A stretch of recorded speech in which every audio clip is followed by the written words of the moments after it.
All right, so we might have some bad news here.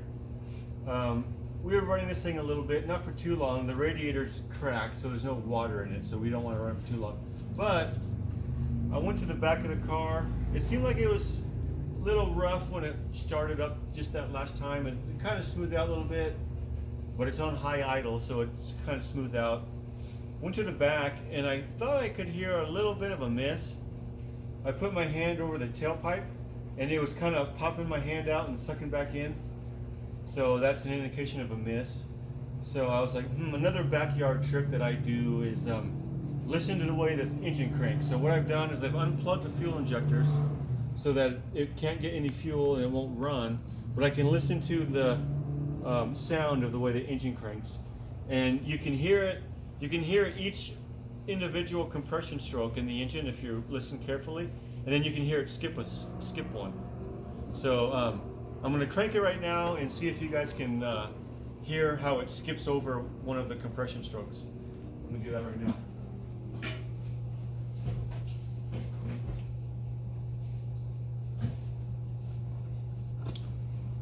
Here we go.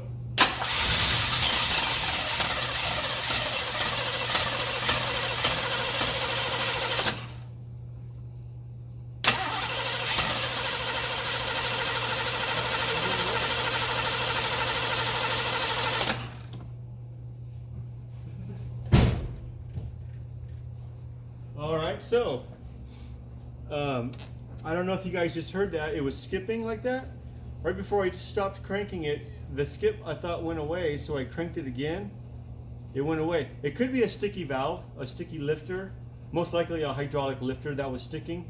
So I'm going to go ahead, while we're going, I'm going to plug these back in. I'm going to start it up and see if maybe the miss has gone away. This engine, we know from the person we bought it from, he acquired the car abandoned 12 years ago. We don't know how long the car sat before that. I think the paperwork we discovered was that it was due for a smog in '97, and it's 2021. So it's probably it's somewhere between '97 and now. It got parked 12 plus years ago. So the oil didn't look too good, so we drained the oil, and I added I put about, I think 4 quarts of engine oil, and 1 to 2, I think about 2 quarts of transmission fluid. I put a little bit of heavier oil in there and trans fluid to try to clean things out, because it was oil didn't look so good. It didn't look like any issues, but it was just really dark and dirty and old. So to try to clean the motor out. So maybe that trans fluid maybe freed up a hydraulic lifter. But let's start it up and see what happens.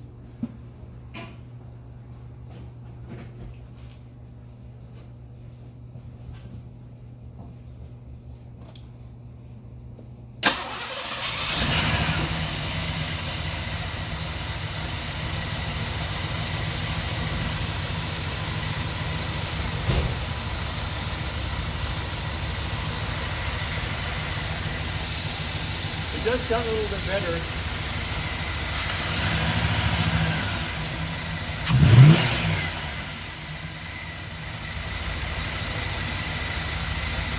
I think it's smoothed out. Let me grab this rag here. Let's go to the back of the car.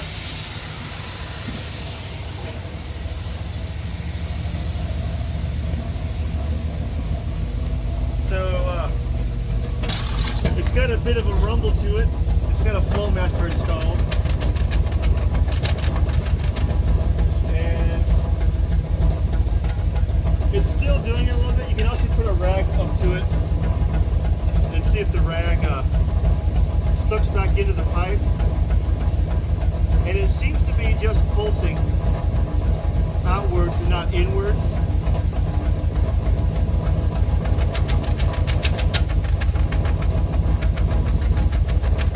So it might be okay. I was thinking it might have a dead cylinder, a blown head gasket or something like that. But we'll keep messing with it and keep running it and see. Hopefully just a sticky lifter. So we'll keep you posted. Also, it's running right now. Like I said, the radiator is cracked. Here's the radiator hose, and we got steam coming out of here. I smelled it. I don't smell any exhaust gas. I smell antifreeze, but there's still pressure. I don't know if it could be because the water pump is acting like an air pump right now, just pumping air. I think what I'm going to do, this is new to me, I'm going to disconnect the water pump belt and start it back up and see if it does this as well. If it keeps doing it, then it's head gasket pressure pushing out. If it goes away, then my theory is that the water pump is still turning and it's pumping air instead of water. We'll see what happens. All right, I think I got all the belts loose enough so we can turn the engine on and the water pump won't turn. I have no idea what's going to happen, so I'm going to start it up and let's find out.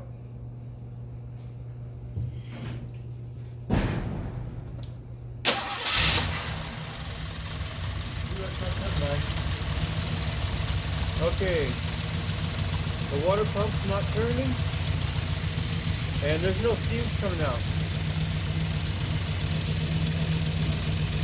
So that's a really good sign. That means my theory was correct, and I'm really glad it was that and not a blown head gasket. So I think I'm going to go ahead and turn this thing off because it's, I think KITT's smoke screen stuck on.